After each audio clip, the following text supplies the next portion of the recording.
வடக்கு மாகாண விவசாயம், கால்நடை அபிவிருத்தி, நீர்ப்பாசனம் மற்றும் நன்னீர் மீன்பிடி துறைகள் எதிர்கொள்ளும் சவால்களுக்கு தீர்வு காணும் நோக்கில் வடக்கு மாகாண கௌரவ ஆளுநர் என் வேதநாயகன் தலைமையில் இன்று வெள்ளிக்கிழமை 13ஆம் தேதி மாலை ஆளுநர் செயலகத்தில் விசேட கலந்துரையாடல் இடம்பெற்றது.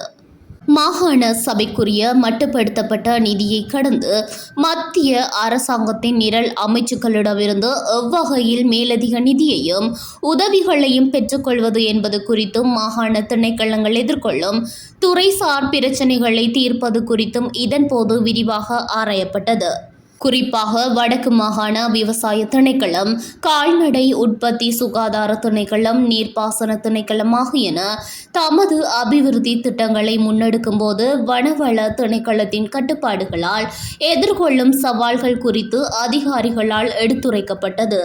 இதன்போது கருத்து தெரிவித்த கௌரவ நாடாளுமன்ற உறுப்பினர் எஸ். திலகநாதன், எமது மாகாண திணைக்களங்கள் எதிர்கொள்ளும் இச்சவால்கள் தொடர்பிலான தரவுகளை கொண்டு சம்பந்தப்பட்ட நிரல் அமைச்சுக்களின் மேற்பார்வை குழு கூட்டங்களில் தெரியப்படுத்துகின்றேன் என குறிப்பிட்டார்.